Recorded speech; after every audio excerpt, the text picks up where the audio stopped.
anytime we talk about marriage and family, I'm usually very, very passionate about it. I'm not married yet, never been, maybe one day, right? So what we fail to realize in our generation is that families, marriages in general, is under a very heavy attack from the devil, right?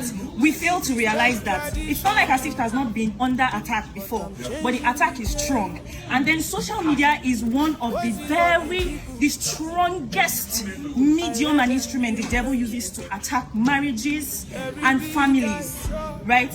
Amen. So social media is one of the mediums, and in our generation, I think I've been having this conversation about marriage and family with a couple of people like very recently, because I know it's a thing of concern, right? That's one. Then secondly, a lot of people come on social media. You see how people talk about their marriage, they talk about this, they talk about that. Social media is not a platform for where you come and air your dirty laundry. You don't bring out things that happen inside. When I tell people that I'm old school, like I prefer talking about marriages of our parents and how it worked for them. Because our generation, if we continue like this, right? If we go down this line, we'll see that a lot of us will stay unmarried.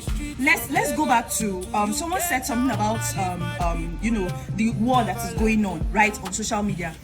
The talking down on women, how women are disrespected, is the reason why we have a lot of single ladies that don't think of marriages now. Because, for example, me, I would not want to enter a marriage whereby someone talks down on me, someone disrespects me, someone pulls me down. And Mr. Richie said something. Who you marry, including my pastor, my parents always says these things. Who you marry can break or make you. They can push your destiny higher, or they can that destiny can be totally quenched. Okay. Thank you very much. Why I believe that will be part of the problem is that we have social media war going on, and it's the war between the men and the women, and it has actually worsened the state at which people don't even get married anymore, because a lot of people are beginning to set unrealistic standards and beginning to enter that realm of being misogynist and being the other feminist, whatever. And a lot of people don't even understand the cult they are entering into.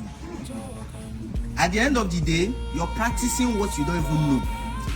Because the idea of the feminists, when you look at the Western world, is different from what you are practicing here. A lot of people here, they will even say, down to yesterday, I saw a video of a lady saying that, see the way P2B is taking care of his wife, putting on only one shoe. That is how it's supposed to be.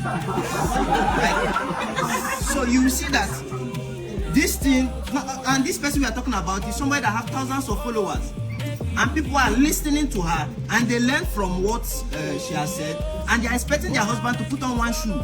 That is how it starts. So you don't know that you're endangering yourself and you're entering another realm which you're not supposed to enter.